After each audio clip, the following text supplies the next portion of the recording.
Hello and welcome guys and welcome to this session of cost accounting standards.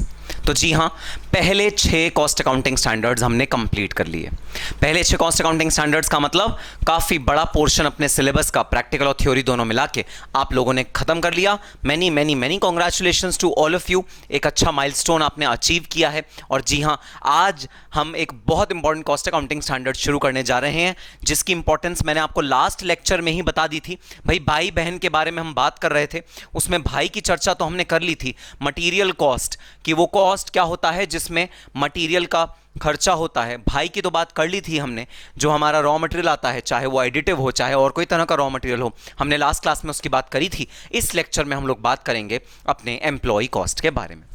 जी हाँ, आपको याद रखने के लिए सिर्फ न्यूमोनिक की तरह आप ताकि याद रख पाओ, मैंने इस कैश का नाम रखा है भाई बहन कैश या सिस्टर कैश, ताकि आपको याद रहे। न्यूमोनिक आप कोरिलेट कर पाओ भाई और बहन के हिसाब से, इसीलिए मैंने इसका नाम रखा है बहन कैश या सिस्टर कैश। सिस्टर की रिस्पॉन्सिबिलिटी कि जो भाई मटीरियल लेके आता है वो उसे घर में बनाती है और उससे कुछ चीज़ बनाती है, फूड बनाती है या वॉट बनाती है। और आजकल तो भाई ये मिथ है, क्योंकि sisters are equally capable of working and bringing material for home also. But just एक न्यूमोनिक बनाने के लिए, जस्ट आपको याद रखवाने के लिए मैंने ये न्यूमोनिक बनाया है। भाई बहन कैश, भाई मटेरियल कॉस्ट, बहन लेबर कॉस्ट। अब देखो, कमाल की बात यह है कि ये दोनों कॉस्ट का, जैसा कि मैंने आपको बताया था, बहुत अमेजिंग साथ है। एक के बिना दूसरा अधूरा है। लेबर या एम्प्लॉयज़ के बिना मटेरियल कॉस्ट अगर इनकर कर भी लो, बेकार है। क्योंकि अगर लेबर नहीं होगी तो मटेरियल को फिनिश गुड में कौन कन्वर्ट करेगा? कोई कन्वर्ट कर ही नहीं पाएगा, तो यूजलेस हो जाएगा, बेकार हो जाएगा। सिमिलरली, अगर मटेरियल कॉस्ट नहीं है और सिर्फ लेबर है आपके पास, तो भी भाई बेकार है। क्योंकि अगर आप मटेरियल नहीं लाओगे तो आपके लेबर बेकार बैठे होंगे, खाली बैठे होंगे, टाइम वेस्ट करेंगे, आपका कोई भी फायदा नहीं होगा। तो ये दोनों कॉस्ट, एक तो सबसे बड़ी इंपॉर्टेंट चीज क्या है, ये दोनों प्राइम कॉस्ट का पार्ट बनती है भाई। प्राइम कॉस्ट मतलब सबसे मेजर कॉस्ट, जैसा कि हम कॉस्ट शीट में बोलते हैं, सबसे मेजर कॉस्ट। दो कॉस्ट किसी भी मैन्युफैक्चरिंग सेक्टर में तुम चले जाओ अच्छा, मैन्युफैक्चरिंग छोड़ो, तुम सर्विस सेक्टर में चले जाओ, employ cost is one of the biggest cost. Service sector में स्पेशलाइजेशन पे आते हैं भाई। बड़ी बड़ी ऑर्गेनाइजेशंस का नाम लेता हूं, KPMG, Deloitte, Ernst and young, Boston consulting group, McKenzie consulting group. तो ये जितने भी कंसल्टेंसी होते हैं, और आजकल कंसल्टेंसी का ही जमाना है, तुमने नाम सुना होगा केपीओ, नॉलेज प्रोसेस आउटसोर्सिंग। तो आजकल केपीओ का ही जमाना है। कितने कितने लाखों करोड़ों टर्नओवर के जितने भी बड़े बड़े ऑर्गेनाइजेशंस हैं, इनकी जो आधारशिला है, इनका जो प्लेटफॉर्म है, वो है भाई इनके एम्प्लॉयज। और इनका जो मेजर खर्चा है आज की डेट में, वो है एम्प्लॉयज की सैलरी। तो बड़े बड़े एम्प्लॉयज, बड़े बड़े पार्टनर्स बिग फोर के, एक बिग फोर से दूसरे बिग फोर जाने के लिए करोड़ों रुपए लेते हैं। तो poaching is a very common trend in big four.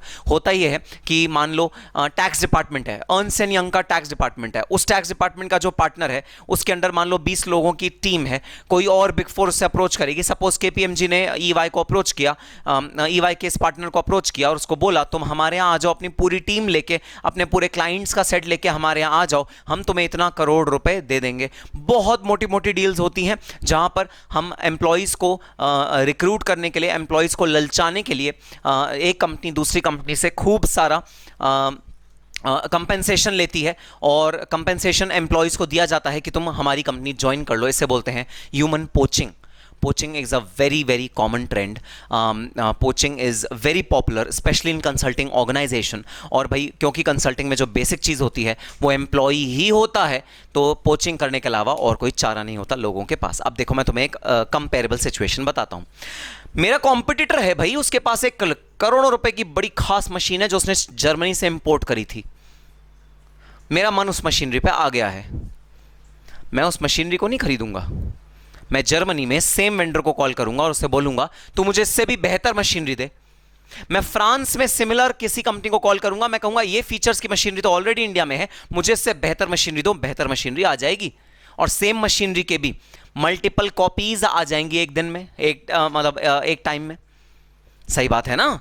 तो जो मशीनरी होती है, जो एसेट है मशीनरी, उसकी तो मल्टीपल कॉपीज अवेलेबल होती हैं, लेकिन ह्यूमन रिसोर्स, एम्प्लॉई, उनकी कॉपी अवेलेबल नहीं होती। भाई सुंदर पिचाई पूरे वर्ल्ड में सिर्फ एक है, मुकेश अंबानी पूरे वर्ल्ड में सिर्फ एक है, रतन टाटा पूरे वर्ल्ड में सिर्फ एक है, शाहरुख खान पूरे वर्ल्ड में सिर्फ एक है। तो यह खास बात होती है एम्प्लॉइज की कि एम्प्लॉइज इररिकवरेबल होते हैं, इररिप्लेसेबल होते हैं, इरकॉपीएबल होते हैं। कॉपी नहीं हो सकती एम्प्लॉय की। एम्प्लॉय जैसा एम्प्लॉय तो तुम ला सकते हो, लेकिन एग्जैक्टली वैसा ही एम्प्लॉय नहीं ला सकते। तो तुम ये कह सकते हो कि हाँ मिस्टर बी के स्किल्स मिस्टर ए जैसे हैं, सिमिलर हैं, सेम कभी भी नहीं हो सकता। जबकि मशीनरी के केस में तुम पैसा खर्च करो तो सेम तुम्हें मशीनरी मिल सकती है। एम्प्लॉय के केस में एक एम्प्लॉय का डुप्लीकेट मिल जाए, इम्पॉसिबल, पॉसिबल ही नहीं है। इंसान का डुप्लीकेट होना पॉसिबल ही नहीं है। यह अहमियत है हमारे कैश की, जिसका नाम है एम्प्लॉई कॉस्ट। और मैं तुम्हें कमाल की बात बताता हूं एक। दोस्तों आईआईएम्स का तो नाम तुमने सुना ही होगा, Indian institute of management, one of the Pioneer institutes of the country who produces management professionals, who produces people who can handle the big corporate world, the management of big corporate world, their finance department, their administration department, their management। और मैं तुम्हें खास बात बताता हूं, IIMs के जो toppers होते हैं वो कंपनीज में अप्लाई नहीं करते। कंपनीज उन्हें कॉल करती हैं कि तुम हमारे यहां आ जाओ। ये खासियत होती है IIM के टॉपर्स की, IIT के टॉपर्स की। उनको अपने आप किसी कंपनी में जाने की जरूरत नहीं है, उनके पास कंपनी आएगी कि तुम हमारे यहां रिक्रूट हो जाओ। This is the quality, this is the level of skill which they develop. और आप लोगों को भी यही क्वालिटी ऑफ स्किल, यही क्वालिटी ऑफ एक्सेलेंस हासिल करनी है कि कंपनीज आपके सीवी का इंतजार ना करें। मतलब आप सीवी दो कंपनी में तब कंपनी कॉल करे, ऐसा ना हो। कंपनी खुद कॉल करे कि अरे सीएम में Anuj Mathur, all India rank holder 28, please join our company. This is the quality which you have to develop within you. This is the skill set, this is the level of proficiency you have to develop in your yourself हां, employee cost, one of the most expensive resources of the organization, one of the most important cost, one of the biggest cost of the organization। लेकिन हाँ, most important cost of the organization भी यही होती है, employee cost। Sir आप इसे बहन से कैसे कोरिलेट करते हो? भाई वो तो एक सिंपल सा मैंने एक रफ सा कोरिलेशन बिठाया है कि सिस्टर्स क्योंकि घर में लेबर करती हैं, एम्प्लॉई मतलब एम्प्लॉई तो नहीं होती लेकिन काम करती हैं, इसलिए वो फूड को कन्वर्ट करती हैं। लेकिन मैं आपको एक बात, ये तो खैर निमोनिक की बात थी, लेकिन मैं आपको एक सच बात बताऊंगा। अगर पेरेंट्स के बाद आपकी सक्सेस पे कोई खुश होने वाला, सबसे बड़ा खुश होने वाला, निष्पक्ष होकर खुश होने वाला, विदाउट एनी बेनिफिट खुश होने वाला अगर कोई पर्सन होगा, that is going to be your sister. Sisters भाइयों की खुशी में सबसे ज्यादा खुश होती हैं। सिस्टर्स को सबसे ज्यादा खुशी होती है जब भाई उनका खुश होता है। तो भाई भाई के बीच में तो फिर भी जेलसी का एक फैक्टर होता है, लेकिन सिस्टर और ब्रदर के बीच में जेलसी का फैक्टर नहीं होता। They will be the happiest person on this earth to really see their brothers happy.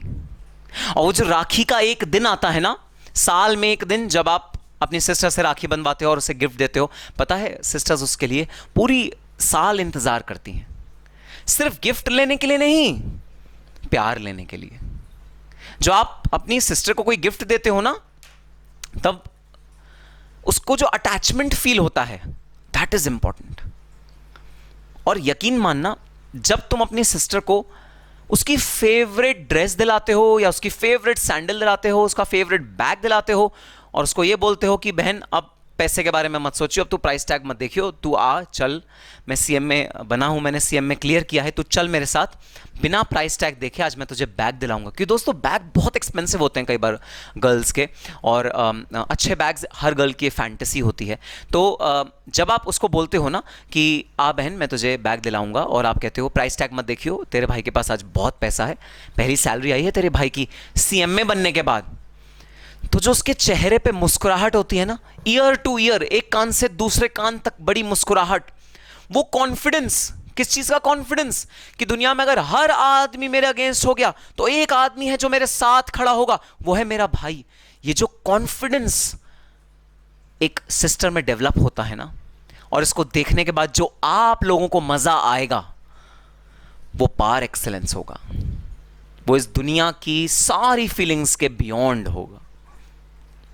तो मैं हर कॉस्ट अकाउंटिंग स्टैंडर्ड से पहले आपको कोई एक ऐसा रीजन देता हूं जिससे कि आप अपने लक्ष्य की ओर अग्रसर होते रहें, बढ़ते रहें और कॉन्फिडेंस के साथ आगे आगे आगे चलते रहें। क्योंकि ना केवल पैसा, अच्छा करियर, अच्छा फ्यूचर, अच्छा फैमिली प्रॉस्पेक्ट्स, फैमिली को मतलब मेंटेन करने का प्रॉस्पेक्ट्स, अच्छा खाना पहनना ओढ़ना, अच्छी गाड़ियाँ, अच्छी घड़ियाँ, ना केवल ये सब बेनिफिट्स हैं पढ़ाई में एक्सेल करने के, सीएमए में एक्सेल करने के, बल्कि बहुत सारे नॉन मॉनेटरी बेनिफिट्स भी हैं जो आपको मिलने वाले हैं। तो बस लगे रहिए। हाँ, मुश्किल होगी, काफ़ी मुश्किल हालात का सामना करना पड़ेगा, पढ़ाई के लिए परिस्थितियाँ ठीक नहीं होंगी, बहुत सारी अड़चनें आएंगी, बहुत सारे टाइम लैग्स आएंगे, बहुत सारी प्रॉब्लम्स आएंगी, लेकिन उन प्रॉब्लम्स को सॉल्व करते हुए, उन प्रॉब्लम्स को के साथ जूझते हुए आगे बढ़ते जाइएगा। सक्सेस आपके हाथ में होगी। तो इस प्रवचन के बाद, हाँ सर आप प्रवचन तो डेफिनेटली अच्छा देते ही हो और हमें पता है आप संस्कार टीवी पे अब अपना स्लॉट भी लेने वाले हो, तो इस प्रवचन को ख़त्म करते हुए आओ चलते हैं हमारे एम्प्लॉई कॉस्ट पे। ठीक है सर। तो सबसे पहले तो मैं आपको इस वर्ड का मतलब समझाना चाहूँगा, क्या मतलब होता है एम्प्लॉई। इस वर्ड का क्या मतलब होता है एम्प्लॉई। दोस्तों एम्प्लॉई मतलब का वर्ड जो डिराइव हुआ है वो डिराइव हुआ है एक रिलेशनशिप से, एक नाते से, एक रिलेशनशिप से। तो भाई एम्प्लॉई है एक रिश्ते का नाम, एम्प्लॉई किसी इंसान का नाम नहीं है, एम्प्लॉई है एक रिश्ते का नाम, एक रिलेशनशिप का नाम। जैसे भाई बहन का रिश्ता, बहन जब वर्ड यूज करते हैं तो आपको पता लगता है एक रिश्ता है, भाई के साथ बहन का रिश्ता है। जब आप फादर वर्ड यूज करते हैं तो पता है एक रिश्ता है, फादर रिश्ता है, जीजा एक रिश्ता है। इसी तरह एम्प्लॉय वर्ड भी एक रिश्ता है। किसके साथ रिश्ता है एम्प्लॉय का? एम्प्लॉयर के साथ रिश्ता है एम्प्लॉय का। तो वो तमाम लोग, वो तमाम आदमी, वो तमाम ह्यूमन बींग्स, वो तमाम लोग जो हमारे आसपास हैं, जिनका एम्प्लॉय एम्प्लॉयर का रिलेशनशिप है, जिनका एम्प्लॉयमेंट का रिलेशनशिप है, उसको कहते हैं एम्प्लॉयर एम्प्लॉय का रिश्ता, और उस रिश्ते में पड़े हुए लोगों को कहते हैं एम्प्लॉई। तो एम्प्लॉई एक रिश्ते को डिनोट करता है, एक बंधन को डिनोट करता है, एक रिलेशनशिप को डिनोट करता है एम्प्लॉई। और ये रिलेशनशिप जो एम्प्लॉयर एम्प्लॉय का होता है, इसके क्या फीचर्स होते हैं सर, ये हमें जानना पड़ेगा। अब जैसे भाई बहन का क्या रिश्ता होता है? भाई बहन का रिश्ता मतलब जब एक भाई होता है जो बहन को प्रोटेक्शन देता है अगेंस्ट ऑल ऑड, बहन भाई को सपोर्ट करती है अंडर एनी सर्कमस्टांस, दोनों आजीवन खुशी खुशी रहते हैं, दोनों में परस्पर प्यार होता है, एक दूसरे के लिए सद्भावना होती है, प्रेम होता है, प्रमेय होता है। तो ये जो रिलेशनशिप है भाई बहन का, कुछ चीज़ डिनोट करता है, हमारे दिमाग में कुछ चीज़, एक इमेज क्रिएट करता है। सिमिलरली फादर सन का रिलेशनशिप, फादर सुपीरियर होता है, सन सुपीरियर नहीं होता। फादर की सारी बात सन को माननी चाहिए, सन को फादर का रिस्पेक्ट करना चाहिए, सन को फादर का टेक केयर करना चाहिए जब फादर ओल्ड एज में है। फादर अपने सारे इंफ्रास्ट्रक्चर, सारे रिसोर्सेज सन को बनाने में, सन को डेवलप करने में लगा देता है। तो ये एक रिलेशनशिप है फादर सन का। जैसे ये फादर सन का हम रिलेशनशिप सोचते हैं, कुछ बातें दिमाग में आती हैं। सिमिलरली मदर और चिल्ड्रन का भी रिलेशनशिप जब होता है तो कुछ बातें दिमाग में आती हैं। तो सर अगर सारे रिलेशनशिप को सोच के कुछ बातें दिमाग में आती हैं, तो एम्प्लॉयर और एम्प्लॉय के रिलेशनशिप को सोच के भी कुछ बातें दिमाग में आएंगी क्या? हाँ भाई हाँ, एम्प्लॉयर और एम्प्लॉय को सोच के भी कुछ बातें आपके दिमाग में आनी चाहिए, जिससे आपको पता लगे कि ये एम्प्लॉई है। और अगर आपको पता लग गया कि वो एम्प्लॉई है, तो ही भाई उसकी कॉस्ट एम्प्लॉय कॉस्ट में लेके जाना, अदरवाइज उस कॉस्ट को एम्प्लॉय कॉस्ट में मत लेके जाना, कहीं और लेके जाना। मैंने जो इतनी बड़ी राम कहानी रिलेशनशिप्स पे आपको सुनाई है, वो ऐसे ही नहीं सुनाई। उसका रीजन है, रीजन बड़ा सिंपल सा है। जिन दो लोगों के बीच में ऐसा रिलेशनशिप होगा जो एम्प्लॉयर और एम्प्लॉई का कहलाएगा, जो एम्प्लॉयर और एम्प्लॉई का माना जाएगा, सिर्फ उसी रिलेशनशिप में जो रेम्यूनरेशन पे होता है, या रेम्यूनरेशन के अलावा कुछ भी और चीज पे होती है, बहुत सारी और चीजें होती हैं जो पे होती हैं, हम अपने कैश के दौरान चर्चा करेंगे। सिर्फ उन एक्सपेंसेस को और कॉस्ट को आप एम्प्लॉय कॉस्ट में लेके जाओगे, तो सबसे पहला जो मेजरमेंट है, सबसे पहला जो मापदंड है जिसको आपको क्रॉस करना पड़ेगा, वो ये है कि is this person an employ of the organization? Has this person got a relationship with the organization of that of employee and employer? क्या ये बंदा एम्प्लॉय एम्प्लॉयर रिलेशनशिप के अंडर है? क्या ये पर्सन एम्प्लॉय एम्प्लॉयर रिलेशनशिप के purview में fall करता है? सबसे पहला क्वेश्चन जो आप अपने आप से पूछोगे वो ये होगा कि अगर ये एम्प्लॉय है तो ही भाई इसकी कॉस्ट एम्प्लॉय कॉस्ट में जाएगी, अदरवाइज हर इंसान की कॉस्ट एम्प्लॉय कॉस्ट में नहीं जाती। आपके यहां पर कोई टेम्पररी कॉन्ट्रैक्टर काम करने आया है, एसी ठीक करने आया है, एसी को उसने एएमसी करी, एसी को ठीक ठाक किया, अपने आप वापस चला गया। इंसान वो भी है, लेकिन क्या उसकी कॉस्ट एम्प्लॉई कॉस्ट में आएगी? Answer is no.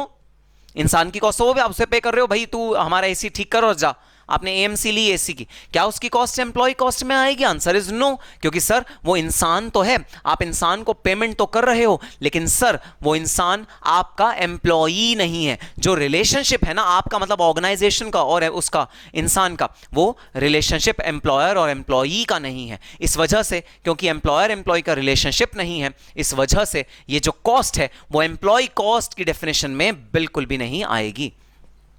So employ cost का बड़ा सिंपल सा मीनिंग, वो तमाम रेम्यूनरेशन, वो तमाम एमोल्यूमेंट्स, वो तमाम बेनिफिट्स, वो तमाम पेमेंट्स जो आप किसी ऐसे पर्सन को देते हो। अब ये पर्सन ह्यूमन बीइंग ही होना चाहिए भाई, कोई मशीनरी आपकी एम्प्लॉय नहीं हो सकती, नॉन लिविंग बीइंग आपका एम्प्लॉय नहीं हो सकता। तो मेरा लैपटॉप मेरा एम्प्लॉय नहीं हो सकता, मेरा जो वाईफाई यहां पर लगा हुआ है या जो मेरे लाइट्स पंखे एसी लगे हुए हैं ये मेरे एम्प्लॉय नहीं हो सकते। Employ has to be a living person and that too having a relationship of an employer and employee with this kind of relationship only the remuneration paid to the employee shall be treated as employee cost। तो relationship होना जरूरी। अब sir एक चीज बता दीजिए, sir ये जो आप रिलेशनशिप रिलेशनशिप रिलेशनशिप बार बार वर्ड दोहरा रहे हैं, तो सर जो हमारे और रिलेशनशिप होते हैं उनके तो हम फीचर्स जानते हैं, फादर और सन के रिलेशनशिप का फीचर जानते हैं, मदर ब्रदर सिस्टर सबके रिलेशनशिप का फीचर जानते हैं। सर ये एम्प्लॉयर और एम्प्लॉय के बीच में जो रिलेशनशिप होगा इनके क्या कैरेक्टरिस्टिक्स होते हैं, इनके क्या फीचर्स होते हैं, आओ समझते हैं। तो एम्प्लॉयर और एम्प्लॉय के बीच में जो रिलेशनशिप होना चाहिए वो एक सबऑर्डिनेट और एक सुपीरियर का ही होना चाहिए। तो एम्प्लॉयर सुपीरियर है, एम्प्लॉई सबऑर्डिनेट है, एम्प्लॉयर सुपीरियर पोजीशन पे रहेगा, एम्प्लॉई सबऑर्डिनेट पोजीशन पे रहेगा, तो एम्प्लॉयर हमेशा एम्प्लॉई के ऊपर ही रहेगा। एम्प्लॉयर हमेशा सुपीरियर, एम्प्लॉई हमेशा subordinate. This is the relationship of employee and employer. Employer हमेशा इंस्ट्रक्शंस देगा एम्प्लॉय को, एम्प्लॉय उन इंस्ट्रक्शंस को फॉलो करेगा। एम्प्लॉय को लिबर्टी नहीं दी जाएगी कि वो खुद अपने आप से डिसीजन ले, डिसीजन एम्प्लॉयर लेगा, एम्प्लॉय डिसीजन को सिर्फ फॉलो करेगा। एम्प्लॉय डिसीजन जो एम्प्लॉयर ने लिया है उसको फॉलो करेगा। एम्प्लॉई कुछ भी काम अपने बिहाफ पे नहीं करेगा। एम्प्लॉई ये नहीं बोलेगा कि ये माल मैं बेच रहा हूं, एम्प्लॉई हमेशा बोलेगा ये माल मेरी कंपनी बेच रही है, ये माल मेरा एम्प्लॉयर बेच रहा है। एम्प्लॉई हमेशा ये बात बोलेगा। एम्प्लॉई कभी भी कोई काम अपने बिहाफ पे नहीं करेगा। अगर एम्प्लॉई किसी से मिलेगा प्रोफेशनली तो उसको यही बताएगा कि I am an employ of फलाना फलाना कंपनी। वो कभी अपने इंडिविजुअल पर्सपेक्टिव से नहीं मिलेगा, वो हमेशा एम्प्लॉयर के पर्सपेक्टिव से ही मिलेगा और वो हमेशा एम्प्लॉयर का एजेंट की तरह ही मिलेगा। एक बहुत खास बात, एम्प्लॉयर एम्प्लॉय के बीच में, भाई एम्प्लॉयर एम्प्लॉय के बीच में रेम्यूनरेशन फिक्स्ड होती है जो ऑफर लेटर में तय कर ली जाती है। एम्प्लॉई की रेम्यूनरेशन कुछ पोर्शन हो सकता है जो बोनस की तरह उसके परफॉर्मेंस पे डिपेंड करता हो, कुछ पोर्शन हो सकता है, लेकिन जो मेजर पोर्शन होगा किसी भी एम्प्लॉई का वो होगा फिक्स्ड कंपोनेंट कि भाई इतनी सैलरी तो एम्प्लॉय को मिलेगी ही मिलेगी। एक कमीशन एजेंट एम्प्लॉय नहीं होता भाई कंपनी का। अगर आप कमीशन एजेंट हो कंपनी के, जैसे एलआईसी के एजेंट्स होते हैं जो एलआईसी की पॉलिसी बिकवाते हैं, और एलआईसी की पॉलिसी जब उन्होंने बिकवाई तो एलआईसी की पॉलिसी जो उन्होंने बिकवाई उस एलआईसी की पॉलिसी का कुछ अमाउंट उनको चला जाता है। जिस महीने उन्होंने एक भी पॉलिसी नहीं बिकवाई उस महीने एक भी रुपए एलआईसी एजेंट को नहीं मिलेगा। वो लोग जो हैं भाई वो एम्प्लॉय नहीं है एलआईसी के, वो एजेंट हैं, क्योंकि कोई फिक्स्ड रेम्यूनरेशन एलआईसी ने उनको नहीं दिया। तो ये बड़ी खास बात भाई कि एम्प्लॉय एम्प्लॉयर के रिलेशनशिप में ये 4-5 बातें होनी बहुत ज़्यादा ज़रूरी हैं कि एम्प्लॉयर हमेशा सुपीरियर होता है, एम्प्लॉय हमेशा सबऑर्डिनेट होता है या जूनियर होता है। एम्प्लॉय को एम्प्लॉयर की बातें मानने का इंस्ट्रक्शन दिया होता है और एम्प्लॉय को हमेशा अपने एम्प्लॉयर की सारी बातें माननी पड़ती हैं, ऐसा रिटर्न में एम्प्लॉय अग्री करता है कि वो एम्प्लॉयर की सारी बातें मानेगा, कायदे कानून जो एम्प्लॉयर ने लगाए हैं उनको मानेगा, एम्प्लॉयर ने जो भी उसे इंस्ट्रक्शंस दी हैं वो सब मानेगा। ये मानने वाली बात एम्प्लॉई के अंदर होती ही होती है। तो इस तरह के कुछ कैरेक्टरिस्टिक्स जो एम्प्लॉयर और एम्प्लॉय के बीच में होते हैं वो इस रिलेशनशिप को, एम्प्लॉयर और एम्प्लॉय का रिलेशनशिप बनाते हैं। अब भाई कई लोग धोखा देने के इंटेंशन से, कई लोग कुछ भी, जैसे कई बार कुछ भी कंपनी का विंडो ड्रेसिंग करने के लिए, कंपनी की विंडो ड्रेसिंग करने के लिए कि भाई कंपनी के एम्प्लॉयज़ जो है ना वो बहुत कम है, इस तरह की बात लोगों को पहुंचाने के लिए वो लोग क्या करते हैं, जो ऑफर लेटर होता है, एक एम्प्लॉयमेंट कॉन्ट्रैक्ट होता है, उसको एम्प्लॉयमेंट कॉन्ट्रैक्ट बनाने की बजाय वो एक एजेंसी कॉन्ट्रैक्ट बना देते हैं। लेकिन हमें फर्क नहीं पड़ता कागजों पे क्या लिखा है, हम तो इस रिलेशनशिप को जानेंगे। उस एजेंसी कॉन्ट्रैक्ट में अगर ऐसे क्लॉजेज होंगे जो हमें ऐसा प्रतीत करवा रहे होंगे कि यार ये तो एम्प्लॉय है कंपनी का, ये लिखा हुआ एजेंट है, लिखा हुआ इसने एजेंट है, सब्सटेंस ओवर फॉर्म पे अगर जाएं तो भाई ये तो कंपनी का एम्प्लॉय ही है, ये एजेंट नहीं है, लिखा हुआ एजेंट है लेकिन एजेंट नहीं है। तो हमको टर्म्स एंड कंडीशन पढ़नी बहुत ज़्यादा ज़रूरी होती हैं। और भाई इनकम टैक्स के पर्सपेक्टिव से अगर मैं तुम्हारे से बात करूँ ना, तो इनकम टैक्स में तो डीम्ड एम्प्लॉयमेंट के स्पेसिफिक प्रोविजन है जहाँ पर ये चीज़ एपरेंटली दी जाती है कि एक एम्प्लॉई, अगर आपने एम्प्लॉयज़ को नाम नहीं भी दिया, अगर एम्प्लॉयमेंट लेटर उसको नहीं भी दिया, तो भी अगर कुछ कैरेक्टरिस्टिक्स आप फुलफिल कर दो तो वो बंदा आपका एम्प्लॉय ही कहलाएगा। और वो कैरेक्टरिस्टिक्स क्या होते हैं, इसी टाइप के कैरेक्टरिस्टिक्स होते हैं जो एम्प्लॉय एम्प्लॉय रिलेशनशिप को पुख्ता करते हैं, जो एम्प्लॉयर एम्प्लॉय रिलेशनशिप को बताते हैं। तो employer employ relationship is the critical factor, is the basic underlying point behind this cost, the cost which is known as the employee cost। तो आपको ये बात देखनी है कि एक एम्प्लॉयर एम्प्लॉय के बीच में जो रिश्ता होता है, उस रिश्ते की वजह से जितनी भी पेमेंट करी गई है, एक एम्प्लॉयर ने अपने एम्प्लॉय को जितनी भी पेमेंट करी है, उस रिश्ते की वजह से वो सारी पेमेंट एम्प्लॉय कॉस्ट के पर्व्यू में आएगी। तो employ is not an individual, he is not a human being, he is not someone who can be seen as a human being, but it represents a relationship which you have with that person who is a human being। तो हर human being जो organisation में काम कर रहा होता है वो employ नहीं होता। हाँ, एम्प्लॉय के साथ तुम उस तरह का रिलेशनशिप भी बना लो तो वो जरूर आपका एम्प्लॉय बन जाता है। तो आइडेंटिफाई करना कि कौन आपका एम्प्लॉय है, कौन एम्प्लॉय नहीं है, बहुत ज़्यादा क्रिटिकल है, क्योंकि जो एम्प्लॉय होगा उसी से रिलेटेड कॉस्ट आप एम्प्लॉय कॉस्ट में लेके जाओगे, जो एम्प्लॉय नहीं होगा उससे रिलेटेड कॉस्ट आप एम्प्लॉय कॉस्ट में नहीं लेके जाओगे। So this was the brief background behind employ cost. और आओ, मैंने ना जो अपना कॉस्ट अकाउंटिंग स्टैंडर्ड है उसको इस चार्ट में डिस्क्राइब किया हुआ है, तो आओ इस चार्ट को एक बार देखते हैं।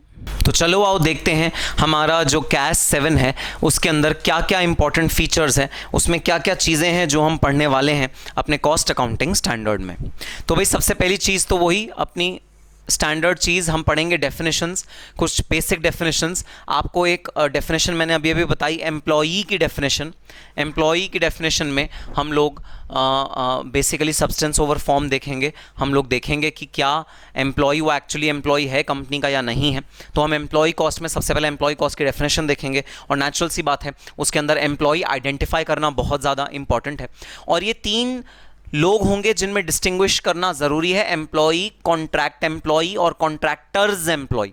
तो 3 तरह के एम्प्लॉय जिसमें हम डिस्टिंग्विश करेंगे अपने कॉस्ट अकाउंटिंग स्टैंडर्ड में, वो होगा एम्प्लॉई, कॉन्ट्रैक्ट एम्प्लॉई और कॉन्ट्रैक्टर्स एम्प्लॉई। ये 3 तरह के एम्प्लॉय जिसमें हम डिस्टिंग्विश करेंगे। और इनमें से सिर्फ और सिर्फ जो पहले 2 टाइप के आपने एम्प्लॉयज़ देखे, एम्प्लॉई और कॉन्ट्रैक्ट एम्प्लॉई, भाई इनकी सैलरी तो एम्प्लॉय कॉस्ट का पार्ट बनेगी, कॉन्ट्रैक्टर्स एम्प्लॉय की सैलरी एम्प्लॉय कॉस्ट का पार्ट नहीं बनेगी। ऐसा प्रिंसिपल हमें कॉस्ट अकाउंटिंग स्टैंडर्ड बताएगा। किस बेसिस पे बताएगा, वो जब हम इन तीनों में डिफरेंस देखेंगे, डिस्टिंग्विशिंग फैक्टर देखेंगे, तभी भाई हम पता लगाएंगे। नेक्स्ट डेफिनेशन है हमारी ओवर टाइम प्रीमियम। वो प्रीमियम जो ओवर टाइम करते हुए हमारे एम्प्लॉयज़ को दिया जाता है, हम उसकी डेफिनेशन पढ़ेंगे। कैसे कंप्यूट होता है, क्या तरीके हैं उसको कंप्यूट करने का, हम वो पढ़ेंगे। और वो क्या एम्प्लॉय कॉस्ट का पार्ट बनेगा या नहीं बनेगा ये देखेंगे। किन परिस्थितियों में वो एम्प्लॉय कॉस्ट का पार्ट बनेगा, किन परिस्थितियों में वो एम्प्लॉय कॉस्ट का पार्ट नहीं बनेगा, हम ये देखेंगे ओवर टाइम प्रीमियम में एम्प्लॉय कॉस्ट को एनालाइज करते हुए। सो सेकंड चीज़ होगी ओवर टाइम प्रीमियम, जिसका हम डेफिनेशन पढ़ेंगे। और उसका एम्प्लॉय कॉस्ट में क्या रेलेवेंस होगा, एम्प्लॉय कॉस्ट में उसका क्या महत्व होगा और क्या वो ऐड होगा या नहीं होगा एम्प्लॉय कॉस्ट में, ये भी चीज़ हम देखेंगे। तो डेफिनेशंस, ये दो प्राइम डेफिनेशंस हम देखेंगे। उसके बाद भाई टाइप्स ऑफ एम्प्लॉयज़, बहुत सारे टाइप्स ऑफ एम्प्लॉयज़ होते हैं, अलग अलग तरह के एम्प्लॉयज़ होते हैं जिनका हम स्ट्रक्चर समझेंगे, क्या होते हैं वो, ये चीज़ समझेंगे, और उनमें से किन की सैलरी एम्प्लॉय कॉस्ट का पार्ट बनती है, किन की सैलरी, कुछ की सैलरी एम्प्लॉय कॉस्ट का पार्ट नहीं भी बनती है। हम उसका लॉजिक जानेंगे और हम उसके बेसिस पे अपने एम्प्लॉय कॉस्ट को निकालेंगे। तो भाई ये हैं कुछ टाइप ऑफ एम्प्लॉयज़ जो हमारे कैस बताता है। डेली रेटेड वर्कर्स, भाई इनका एक और नाम होता है बदली वर्कर्स। ये कौन होते हैं सर? ये वो होते हैं भाई जो रोज़ सुबह सुबह, अगर आप सोनीपत पानीपत के इलाके में जाओ, दिल्ली से थोड़ा सा आउटस्कर्ट है दिल्ली का, सोनीपत पानीपत, वहाँ के इलाके में ना बहुत सारी फैक्ट्रीज़ हैं, मूर्थल के आसपास बहुत सारी फैक्ट्रीज हैं। तो अगर आप सुबह सुबह 8 बजे वहां पहुंचोगे ना, तो फैक्ट्री गेट पे बहुत सारे मजदूर इकट्ठे होते हैं, और उन सब मजदूरों में से जितने भी कंपनी के अंदर से आवाज़ लगाई जाती है कि हमें आज 50 मजदूर चाहिए, उनको अंदर बुला लिया जाता है। तो रोज के बेसिस पे दिहाड़ी मजदूर कहते हैं इनको, रोज के बेसिस पे वो मजदूर काम करते हैं और रोज के बेसिस पे शाम को उनका पगार, उनकी तनख्वाह दे दी जाती है। This is known as daily rated workers, जो दिहाड़ी पे काम करते हैं, एक दिन के रेम्यूनरेशन पे काम करते हैं। इनका एक और नाम होता है बदली वर्कर्स, मतलब ये रोज चेंज होते रहते हैं। तो ये सबसे पहली कैटेगरी है एम्प्लॉय कॉस्ट की। जी हाँ, ये कंपनी के रोल्स पे लोग नहीं हैं। जी हाँ, इनके साथ कोई एम्प्लॉयमेंट कॉन्ट्रैक्ट नहीं एंटर होता है। जी हाँ, इनकी कोई फिक्स्ड सैलरी और परमानेंट सैलरी नहीं है, लेकिन फिर भी ये एम्प्लॉयज़ का एक इंटीग्रल पार्ट होते हैं और एम्प्लॉय कॉस्ट में इनकी खर्चा आता है। तो सर रीज़न क्या है? ये तो एक दिन आएंगे, अगले दिन ना आए, हो सकता है तो टेम्परेरी हो गए। ये तो सर पता नहीं, ये तो आए ना आए, कल को आए ना आए, हमें नहीं पता, और सर रोज़ तो चेंज होते रहते हैं ये। तो सर आप इन्हें एम्प्लॉई कैसे बोल सकते हो? कुछ तो लेवल ऑफ परमानेंस हो। नहीं भाई नहीं, मैं सिर्फ एक चीज़ देखूंगा किसी को अपना एम्प्लॉय बोलते हुए, वो है एम्प्लॉई एम्प्लॉयर रिलेशनशिप। क्या वो एम्प्लॉई एम्प्लॉयर के इंस्ट्रक्शंस को मान रहा है? क्या वो एम्प्लॉई एम्प्लॉयर के जो कायदे कानून हैं, प्रिंसिपल्स हैं, क्या उनको अपने काम करते हुए मान रहा है और जो एम्प्लॉयर कह रहा है उसके अनुसार काम कर रहा है? अगर तुम्हारा आंसर है हाँ, तो मैं इसे एम्प्लॉय कॉस्ट का पार्ट बना दूंगा। अगर तुम्हारा आंसर है ना, तो मैं एम्प्लॉय कॉस्ट का पार्ट नहीं बनाऊंगा। भले ही एक दिन के लिए, लेकिन ये एम्प्लॉय तुम्हारे यहां काम कर रहे हैं, भले ही एक दिन के लिए, लेकिन ये एम्प्लॉय तुम्हारे अंडर काम कर रहे हैं, ऑर्गेनाइजेशन के अंडर काम कर रहे हैं। जो मालिक बोल रहा है वो एज इट इज फॉलो कर रहे हैं और अपने आप को इंडिविजुअली रिप्रेजेंट नहीं कर रहे, एजेंट नहीं है भाई तुम्हारे। तो ये डेफिनेटली तुम्हारे एम्प्लॉय हैं, भले ही एक दिन के ही एम्प्लॉय क्यों ना हो।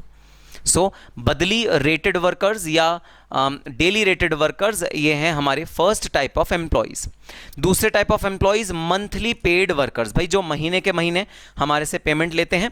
ये तो डेफिनेटली परमानेंट होते हैं और इनकी फिक्स्ड रेम्यूनरेशन होती है। हाँ, बोनस वेरिएबल होता है, थोड़ा सा बोनस शायद साल के एंड में इनको दे दिया जाए, बट ये दूसरे टाइप के वर्कर्स होते हैं जो कैस ने रिकॉग्नाइज करे हैं, मंथली पेड वर्कर, और भाई इनकी सैलरी भी एम्प्लॉय कॉस्ट में आती है।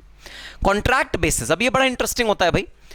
कई बार आप एम्प्लॉयज़ को 2 महीने या 3 महीने के कॉन्ट्रैक्ट पे रखते हो। फॉर एग्जांपल, आप लोगों ने इंटर क्वालिफाई करने के बाद एक ट्रेनिंग करी होगी, प्रैक्टिकल ट्रेनिंग।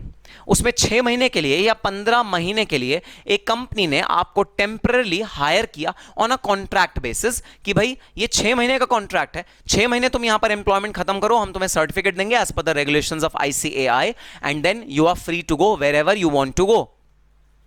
सर वो हमने ना ये ट्रेनिंग करी ही नहीं, हमने तो डमी ली थी, नालायक। चलो वो सब बात बाद में, लेकिन मैं एक एग्जांपल दे रहा हूँ कि जो वो वाला टाइप का एम्प्लॉयमेंट होता है ना, वो इस कैटेगरी में आएगा कॉन्ट्रैक्ट बेसिस में। जब आपने कोई कॉन्ट्रैक्ट किया है शॉर्ट टर्म का, आपने एम्प्लॉय को कहा सुन एम्प्लॉय, तू हमारा एम्प्लॉय तो बनेगा, लेकिन तू जो एम्प्लॉय बनेगा ना वो सिर्फ एक फिक्स टेन्योर के लिए होगा, 6 महीने के लिए होगा। अपना 6 महीने का प्रोजेक्ट पूरा करियो और चलता बनियो। This is known as employ on contract basis. तो जब कॉन्ट्रैक्ट बेसिस पे हम एम्प्लॉय को हायर करते हैं छोटे समय के लिए, 6 महीने के लिए, साल के लिए, 2 साल के लिए, 3 साल के लिए, जैसे अगर CA देखो, CA में आर्टिकलशिप होती है 3 साल की, तो वो भी आप शॉर्ट टर्म के लिए एम्प्लॉयज़ को, ट्रेनीज़ को हायर करते हो। MBA में 2 महीने का समर इंटर्नशिप प्रोग्राम करना पड़ता है, समर इंटर्नशिप प्रोग्राम होता है, वो भी भाई इसी कैटेगरी में आता है, कॉन्ट्रैक्ट बेसिस ऑफ एम्प्लॉयमेंट। तो यह है तीसरी कैटेगरी ऑफ एम्प्लॉयज़ जो कि है मेरे कॉन्ट्रैक्ट बेसिस पे एम्प्लॉय, ये कॉन्ट्रैक्ट करेंगे मेरे साथ और कुछ समय के लिए मेरे पास आ जाएंगे। देखो भाई, डेली रेटेड वर्कर्स के साथ कोई कॉन्ट्रैक्ट नहीं होता, ये सुबह सुबह आते हैं, शाम को चले जाते हैं, दिहाड़ी लेके। एक रजिस्टर मेंटेन होता है, जिस रजिस्टर में इनके नाम लिख लिए जाते हैं, बस। कॉन्ट्रैक्ट डेली के हिसाब से नहीं होता, ये फिर भी थोड़ा सा लंबा समय होता है। ये 15 दिन हो सकता है, 20 दिन हो सकता है, महीना हो सकता है, 6 महीना हो सकता है, साल हो सकता है, 3 साल हो सकता है। ये परमानेंट नहीं होता। कॉन्ट्रैक्ट बेसिस पे आप किसी को बुलाते हो। कॉन्ट्रैक्ट जब खत्म हुआ आपका एम्प्लॉयमेंट का जो अग्रीमेंट है वो खत्म हो जाएगा और आपका रिलेशनशिप भी खत्म हो जाएगा। So this is known as contract basis of employment. फिर है भाई टेम्परेरी या रेगुलर एम्प्लॉयमेंट। एम्प्लॉयज़ जो टेम्परेरी भी हो सकते हैं, एम्प्लॉयज़ जो रेगुलर भी हो सकते हैं।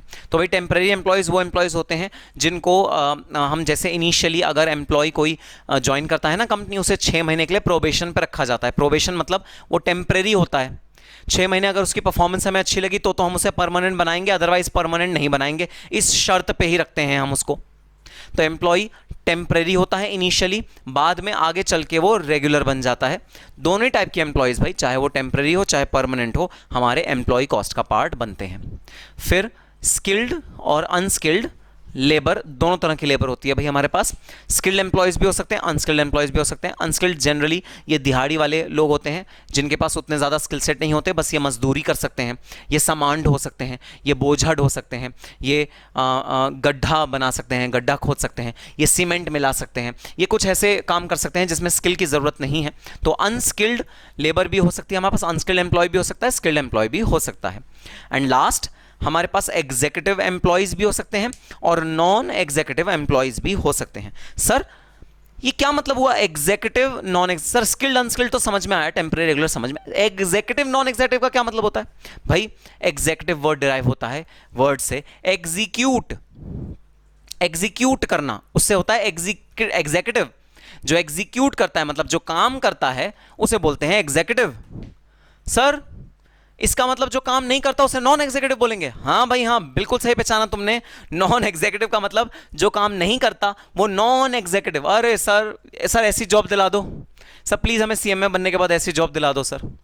सर हम नॉन एग्जीक्यूटिव एम्प्लॉय रहना चाहते हैं, कुछ काम ना करना पड़े, महीने के एंड में सैलरी हमारे बैंक अकाउंट में क्रेडिट हो जाए, बस सर जिंदगी संवर जाएगी। मैं ना 2 लाख रुपए कम लेने के लिए तैयार हूं सैलरी में, लेकिन सर ये वाला दूसरा कैटेगरी दिला दो, नॉन एग्जीक्यूटिव एम्प्लॉयज बना दो सर हमें।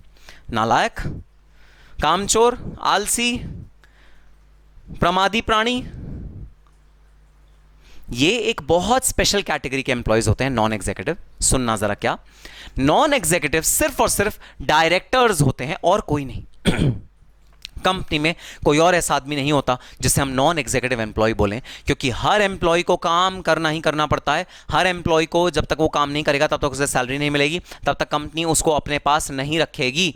जब तक आप काम नहीं करोगे मुफ्त की रोटियां कोई नहीं आपको तोड़ के दे सकता, खिला सकता। सो आप हमेशा एग्जीक्यूटिव एम्प्लॉय ही रहोगे। There is nothing called non executive employ. Non executive employ कुछ नहीं होता, हर एम्प्लॉय एग्जीक्यूटिव एम्प्लॉय ही होता है। सिर्फ एक कैटेगरी के लोग नॉन एग्जीक्यूटिव होते हैं और वो हैं नॉन एग्जीक्यूटिव डायरेक्टर्स। सर ये क्या कंसेप्ट होता है? आओ तुम्हें एक कहानी सुनाता हूं। तो भाई मैं एक ऑर्गेनाइजेशन में गया ऑडिट करने, और ऑडिट करते हुए डायरेक्टर्स का नाम पूछना, डायरेक्टर्स का रजिस्टर लेना एक नॉर्मल ऑडिट प्रोसीजर होता है। तो भाई हमने डायरेक्टर्स का नाम लिया, डायरेक्टर्स का नाम पूछा कंपनी से, तो कंपनी ने अपने डायरेक्टर्स की लिस्ट दी। वो डायरेक्टर्स की पूरी लिस्ट थी जो हमारे हाथ में थी, और उन तमाम डायरेक्टर्स में जो उस कंपनी के थे उसमें से एक नाम था मिस्टर अनिल कपूर। नाम बड़ा फैंसी था क्योंकि नाम एक बहुत बड़े मशहूर एक्टर से मिलता जुलता था।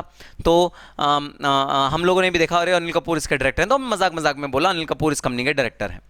खैर बाद में हमने सारे के सारे डायरेक्टर्स के डॉक्यूमेंट्स मंगाए जो एमसीए में फाइल होते हैं, उनके फॉर्म्स होते हैं कुछ जो एमसीए में फाइल होते हैं, उनके डिन नंबर्स मंगाए, सारी डिटेल्स मंगाई। तब पता लगा भाई अनिल कपूर जो ये डायरेक्टर थे कंपनी के, वो बॉम्बे में ही रहते थे।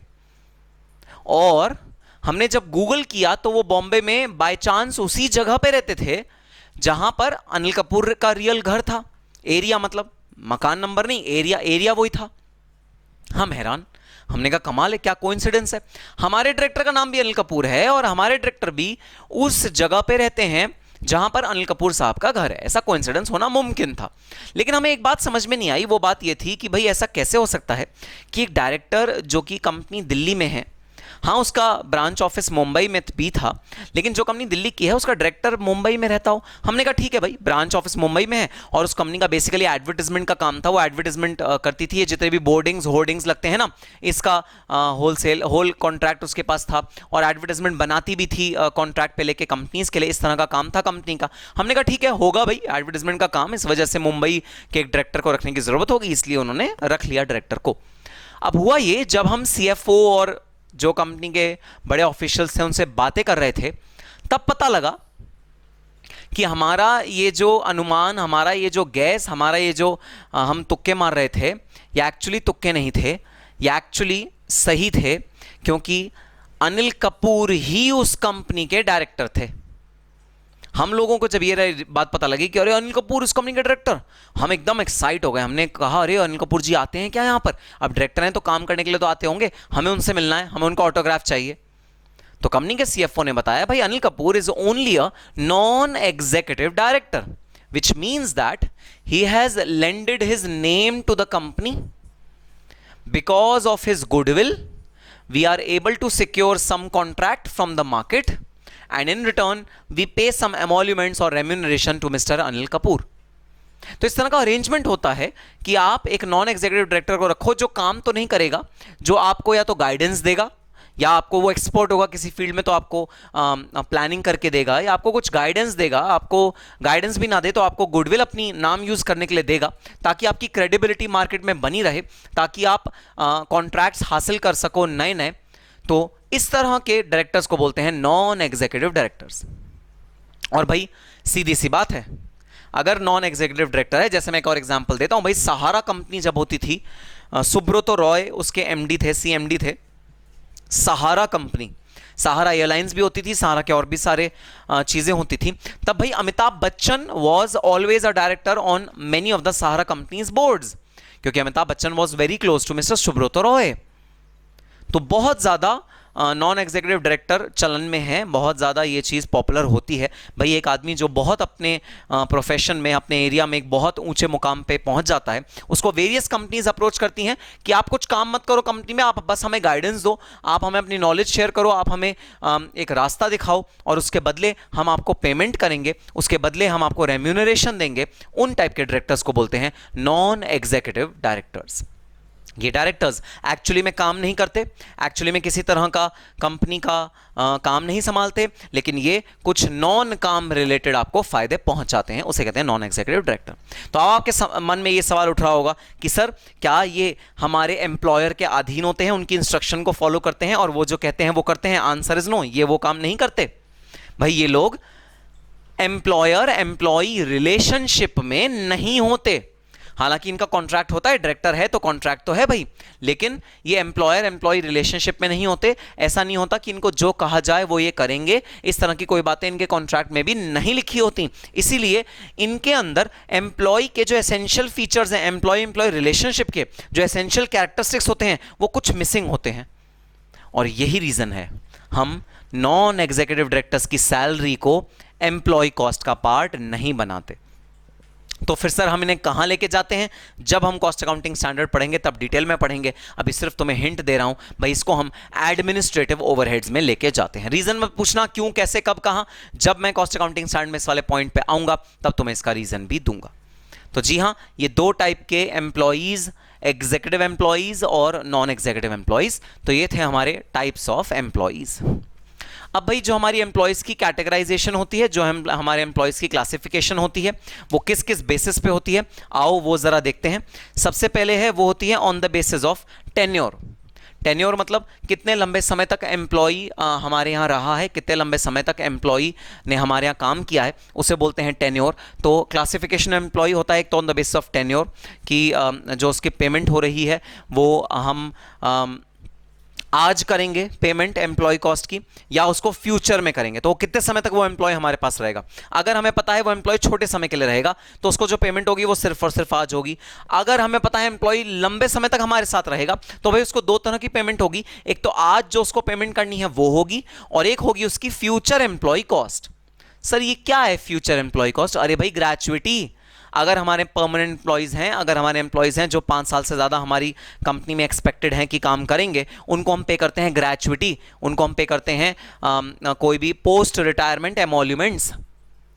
तो दो तरह के on the base of tenure दो तरह के एम्प्लॉय कॉस्ट हो सकते हैं। एक तो करंट एम्प्लॉय कॉस्ट, मतलब जो अभी पे होगा, जो करंटली पे होगा उस एम्प्लॉय की सर्विसेज के लिए। दूसरा फ्यूचर एम्प्लॉय कॉस्ट, मतलब जो अभी नहीं पे होगा, फ्यूचर में पे होगा। भाई वो रिटायरमेंट के बाद भी पे हो सकता है और ऐसा भी हो सकता है रिटायरमेंट से पहले पे हो, लेकिन 1, 2, 3 साल बाद पे होगा। इसे कहते हैं future employ cost versus current employ cost. भाई आप लोगों ने ईसॉप्स का नाम सुना होगा। ESOPs, employ stock option plan. Employ stock option plan में भी क्या होता है कि हम एम्प्लॉय को कुछ पीरियड का वेस्टिंग टाइम देते हैं, वेस्टिंग टाइम बोलते हैं इसको। एम्प्लॉय को आज ईसॉप दे दिया, लेकिन आज उसको हम बेनिफिट नहीं देंगे ईसॉप के। हम कहेंगे सुन एम्प्लॉय, 3 साल इस ईसॉप को पकने दे, पकने दे, पकने दे। 3 साल बाद जब ये ईसॉप मैच्योर हो जाएगा तब तुझे बेनिफिट्स मिलेंगे इस ईसॉप के। तो ये भी हो गई फ्यूचर एम्प्लॉय कॉस्ट। तो ऐसी कॉस्ट जो आप करंटली पे करोगे एम्प्लॉय के लिए उसे बोलेंगे करंट एम्प्लॉय कॉस्ट। ऐसी कॉस्ट जो आप फ्यूचर में पे करोगे किसी एम्प्लॉय के लिए उसको हम बोलेंगे फ्यूचर एम्प्लॉय कॉस्ट। और ये बाइफिकेशन होता है on the basis of tenure, मतलब एम्प्लॉय लंबे समय तक आपके साथ रहेगा या एम्प्लॉय छोटे समय तक आपके साथ रहेगा, उसके बेसिस पे आप एम्प्लॉय कॉस्ट का बाइफिकेशन करते हो। ठीक है सर, बात समझ में आ गई। नेक्स्ट टाइप का एम्प्लॉय कॉस्ट है on the basis of relationship. Cost centre के साथ कैसा रिलेशनशिप है एम्प्लॉय कॉस्ट का, उसको हम रिलेशनशिप के बेस में बाइफिकेशन मानते हैं। भाई डायरेक्ट एम्प्लॉय कॉस्ट और इनडायरेक्ट एम्प्लॉय कॉस्ट, सिंपल वही दो बाइफिकेशन। रिलेशनशिप क्या है कॉस्ट सेंटर के साथ हमारे एम्प्लॉय का? क्या एम्प्लॉय डायरेक्टली कंट्रीब्यूट कर रहा है हमारे कॉस्ट सेंटर पे या इनडायरेक्टली कंट्रीब्यूट कर रहा है हमारे कॉस्ट सेंटर पे? तो जो एम्प्लॉयज डायरेक्ट मैन्युफैक्चरिंग में मदद करते हैं, मशीनरी चला रहे हैं, जो प्रोडक्शन कर रहे हैं, रॉ मटेरियल को फिनिश गुड तक बना रहे हैं, उस रॉ मटेरियल को फिनिश गुड तक बनाने वाला एम्प्लॉय कहलाता है डायरेक्ट एम्प्लॉय। और जो एम्प्लॉयज इनडायरेक्टली मदद कर रहे हैं, जो एम्प्लॉयज डायरेक्टली नहीं इनडायरेक्टली हमारे मशीन को चला रहे हैं, इनडायरेक्टली वो हमारे कॉस्ट सेंटर में मदद कर रहे हैं, उसे बोलते हैं इनडायरेक्ट एम्प्लॉय कॉस्ट। तो दो तरह की employ cost on the base of relationship to cost centre, direct employ cost और इनडायरेक्ट एम्प्लॉय कॉस्ट। ठीक है सर, तो ये हो गया on the basis of relationship. Then next topic, principles of measurement of and assignment of cost. तो भाई दो तरह के प्रिंसिपल हम पढ़ेंगे, वही हर केस में हम ये दो तरह के प्रिंसिपल पढ़ रहे हैं। भाई मेजर करो उसे, कैलकुलेशन मतलब कंप्यूट करो, कैसे कंप्यूट होगा, क्या क्या चीजें इंक्लूड होंगी, क्या चीजें इंक्लूड नहीं होंगी। दूसरा असाइनमेंट, कॉस्ट सेंटर पे उसे असाइन कैसे करोगे, कॉस्ट सेंटर पे उसे एलोकेट कैसे करोगे, ये दूसरी चीज हम पढ़ेंगे। तो एक तो मेजरमेंट पढ़ेंगे, दूसरा असाइनमेंट ऑफ कॉस्ट पढ़ेंगे। तो principles of measurement and assignment of cost. So measurement में हम कुछ क्रिटिकल पॉइंट्स पढ़ेंगे। भाई ये कंप्लीट नहीं है, मैंने सिर्फ 2 क्रिटिकल पॉइंट उठाए हैं, और भी बहुत सारे मेजरमेंट के पॉइंट हम पढ़ेंगे।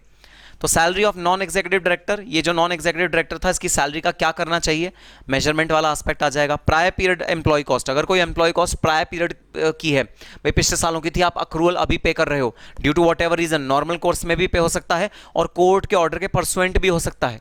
सर नॉर्मल केस में कैसे होगा? नॉर्मल केस में ऐसे होगा, जनरली एक एम्प्लॉय को जो बोनस मिलता है वो पिछले साल का अगले साल ही मिलता है। ये कायदा है, ये एक नॉर्म है, ये इंडस्ट्री प्रैक्टिस है, ये कस्टम है कि बोनस कभी भी सेम ईयर का सेम ईयर में पे नहीं होता। हमेशा करंट ईयर का जो बोनस है वो अगले साल में पे होता है। और कई कंपनीज तो ऐसे होती हैं जो बोनस को भी 2 टुकड़ों में करके देती हैं, जिस साल का बोनस है उससे अगले साल 50% और उससे अगले साल फिर 50%, इस तरह भी होती हैं कई कंपनीज। सो आप प्रायर पीरियड एम्प्लॉय कॉस्ट को कैसे ट्रीट करोगे हम ये जानेंगे। एक तो नॉर्मल कोर्स में हो सकता है, दूसरा कोर्ट ऑर्डर के केस में भी हो सकता है। भाई आपने एक एम्प्लॉय को निकाला और उस एम्प्लॉय ने कहा ठीक है मेरी सैलरी दे दो, आपने सैलरी कंप्यूट करी और बोला इतनी सैलरी बनती है आपकी। एम्प्लॉय ने उसे डाउट कर दिया, उस पर डिस्प्यूट कर दिया, एम्प्लॉय कोर्ट में गया, कोर्ट ने उस डिस्प्यूट का फैसला 4 साल बाद किया, आपको 4 साल बाद उस एम्प्लॉय को कुछ पेमेंट करनी पड़ गई, तो वो भी कहलाएगी प्रायर पीरियड एम्प्लॉय कॉस्ट। और ट्रीटमेंट क्या होगा कैश के अकॉर्डिंग, वो हम इस कैश में देखेंगे। फिर भाई असाइनमेंट के 4 बड़े इंपॉर्टेंट एलिमेंट्स हैं और बहुत इंपॉर्टेंट हैं क्योंकि एग्जाम में ना रेपिटेडली पूछे जाते हैं। असाइनमेंट में से ये वाला क्वेश्चन ना रेपिटेडली आता है, तो इसके आगे इंपॉर्टेंट लिख लेना। तो भाई recruitment cost, training cost. Recruitment मतलब जब एम्प्लॉय नया नया कंपनी में आता है, उसे लिया जाता है, तो लेते वक्त उसे ना कंपनी से इंट्रोड्यूस किया जाता है, कंपनी में क्या कल्चर है, कंपनी में ट्रेनिंग दी जाती है, कंपनी में किस तरह ईमेल्स लिखी जाएंगी, क्या चीज़ों का ध्यान रखना है, रिस्क किस किस चीज़ में है, वेंडर को जो ईमेल लिखनी होती है वो कौन नहीं लिख सकता, कौन लिख सकता है, एक्सपेंसेस को कौन अप्रूव कर सकता है, कौन नहीं कर सकता, इस तरह की मूलभूत चीज़ें कंपनी के बारे में एम्प्लॉय को बताई जाती हैं। तो रिक्रूटमेंट का कुछ खर्चा होता है, फिर उसे ट्रेन करने का खर्चा होता है, मतलब वो जो काम करेगा ऑर्गेनाइजेशन में आके वो काम ढंग से कर पाए, इसलिए उसे ट्रेनिंग दी जाती है। तो रिक्रूटमेंट और ट्रेनिंग का खर्चा हम लोग कैसे असाइन करें कॉस्ट सेंटर पे, ये हमारा असाइनमेंट बताएगा। फिर ओवर टाइम प्रीमियम, जो एम्प्लॉय हमारा एक्स्ट्रा टाइम खर्च कर रहा है, एक्स्ट्रा टाइम लगा रहा है हमारे बिजनेस में, हमारे ऑर्गेनाइजेशन में, वो एक्स्ट्रा टाइम कैसे असाइन होगा। मैं उसे कॉस्ट सेंटर ए में लेके जाऊंगा, बी में लेके जाऊंगा या कहीं भी लेके नहीं जाऊंगा, हम वो देखेंगे। आइडल टाइम, जो एम्प्लॉय खाली बैठा है उसका कैसे ट्रीटमेंट होता है, हम ये देखेंगे। भाई ऐसा नहीं हो सकता कि अगर एक एम्प्लॉय 8 घंटे की शिफ्ट कर रहा है तो वो पूरे 8 घंटे एक एक मिनट एक एक सेकंड काम करता रहे, ऐसा नहीं हो सकता। कुछ पोर्शन तो डे का ऐसा जरूर होगा जब वो खाली बैठा है या उसने वो टाइम गंवा दिया, प्रोडक्शन में नहीं लगाया, वो टाइम कहीं और लगा दिया, ऐसा होगा ही होगा। तो आइडल टाइम कॉस्ट का क्या ट्रीटमेंट होता है, हम ये देखेंगे। देन सेपरेशन कॉस्ट, भाई एम्प्लॉय जब सेपरेट हो रहा होता है कंपनी से, दो तरीके से सेपरेट होता है। एक, जब उस एम्प्लॉय ने रिजाइन कर दिया, एम्प्लॉय ने कहा मेरे को कहीं और जॉब मिल गई, मैं जा रहा हूँ यहाँ से छोड़ के। दूसरा, जब एम्प्लॉय को हमने बोला कि भाई अब कंपनी की हालत थोड़ी ढीली है, खस्ता है, जैसे लॉकडाउन के बाद हुआ था, और अब ना तुम अपना कहीं और जुगाड़ कर लो, तुम अपना कहीं और देख लो, हम तुम्हें फर्दर रिक्रूट नहीं कर पाएंगे, हम तुम्हें फर्दर नहीं कर पाएंगे। इसे बोलते हैं वॉलंटरी रिटायरमेंट। तो भाई जो दूसरा केस है वॉलंटरी रिटायरमेंट, जिसे एक और नाम देते हैं गोल्डन हैंडशेक, दूसरे वाले केस में भाई कुछ पेमेंट हमें करनी पड़ती है अपने एम्प्लॉयज़ को, और वो जो पेमेंट होती है जो हमें अपने एम्प्लॉयज़ को करनी पड़ती है, उसका ट्रीटमेंट क्या होगा एम्प्लॉयज़ कॉस्ट में, वो हम जानेंगे इस वाले सेक्शन में। और तुम्हें एक चीज़ बता दूं भाई, ये जो वॉलंटरी रिटायरमेंट होता है ना, ये कई बार एम्प्लॉयज़ को निकालने का एक तरीका होता है। एम्प्लॉयज़ को कई कंपनीज इतना मजबूर कर देती हैं, क्योंकि प्राइवेट कंपनी अगर किसी एम्प्लॉय को निकालती है तो वो प्राइवेट कंपनी पे केस हो सकता है इंडियन लॉज के अकॉर्डिंग। तो कोई प्राइवेट कंपनी एक एम्प्लॉय को नहीं निकाल सकती अनलेस एंड अनटिल एम्प्लॉय ने कोई जघन्य अपराध किया हो, कोई बहुत बड़ा अपराध किया हो, तो ही एक प्राइवेट कंपनी अपने एम्प्लॉयज़ को निकाल सकती है। अदरवाइज एक प्राइवेट कंपनी अपने एम्प्लॉयज़ को जनरल सिचुएशन में नहीं निकाल सकती। तो ऐसी स्थिति में जब कोई एम्प्लॉय फोर्स से नहीं निकाला जा सकता, तो भाई उसे इतना परेशान कर देती हैं कई कंपनीज कि वो वॉलंटरी रिटायरमेंट लेने के लिए रेडी हो जाता है। तो जब भी आप कभी वॉलंटरी रिटायरमेंट का खर्चा देखो ना किसी भी फाइनेंशियल स्टेटमेंट में, ये मत सोचना कि एम्प्लॉय ने खुद ब खुद वॉलंटरी रिटायरमेंट ले ली होगी। भाई तुम्हारे दिमाग में ये आना चाहिए कंपनी ने ऐसी क्या परिस्थितियां पैदा करी एम्प्लॉय के लिए कि वो छोड़ के गया। तो आपको इस बात का पता होना चाहिए, क्योंकि कॉर्पोरेट गवर्नेंस पे आपको रिपोर्टिंग करनी पड़ती है। कंपनी का कॉर्पोरेट गवर्नेंस कैसा है, कंपनी की ट्रांसपेरेंसी कैसी है, क्या कंपनी अपने एम्प्लॉयज़ के साथ सही बर्ताव कर रही है या नहीं कर रही, उस केस में इंपॉर्टेंट है सेपरेशन कॉस्ट को ढंग से एनालाइज करना। अभी तो मुझे कोई फर्क नहीं पड़ता सेपरेशन कॉस्ट का रीज़न क्या था, मुझे बस ये फर्क पड़ता है सेपरेशन कॉस्ट का ट्रीटमेंट क्या होगा। ट्रीटमेंट मुझे कॉस्ट अकाउंटिंग स्टैंडर्ड बताएगा। और last but not the least, presentation and disclosure, PNT. हम लोग पीएनडी को पढ़ेंगे एकदम लास्ट में हमारे कॉस्ट अकाउंटिंग स्टैंडर्ड के। सेपरेट कॉस्ट हेड में भाई आपको हर एक कॉस्ट अपना क्लासिफाई करना है। जैसे डायरेक्ट मटेरियल कॉस्ट एक सेपरेट हेड में आना चाहिए, डायरेक्ट और इनडायरेक्ट को मिक्स नहीं करना चाहिए। कैपिटल वर्क एम्प्लॉय कॉस्ट, अगर आपका कोई एम्प्लॉय बिल्डिंग बनाने में लगा हुआ है या मशीनरी बनाने में लगा हुआ है या प्लांट बनाने में लगा हुआ है, तो उसकी सैलरी बिल्डिंग की कॉस्ट के साथ ऐड हो जाती है, कैपिटलाइज हो जाती है। उसकी सैलरी प्लांट की कॉस्ट के साथ ऐड हो जाती है। इसे बोलते हैं कैपिटल वर्क एम्प्लॉय कॉस्ट। और capital work employ cost is very very important cost with respect to the employees जिनकी सैलरी कैपिटल बिल्डिंग में लगती है। तो this is known as the capital work employ cost. Then change in accounting policy, अगर कोई भी cost accounting policy आप change कर रहे हो विद रिस्पेक्ट टू द एम्प्लॉयज, तो उसका भी डिस्क्लोजर अलग से जाता है, जो कि हमारे डिस्क्लोजर के सेक्शन में हम पढ़ेंगे। और भाई ये कंप्लीट लिस्ट नहीं है, मैंने बस एग्जाम्पल दिया है। हम रियल में तो जब अपने कैश पे आएंगे तब अपना रियल कंप्लीट लिस्ट पढ़ेंगे। तो चलो अब शुरू करते हैं अपना कॉस्ट अकाउंटिंग स्टैंडर्ड 7।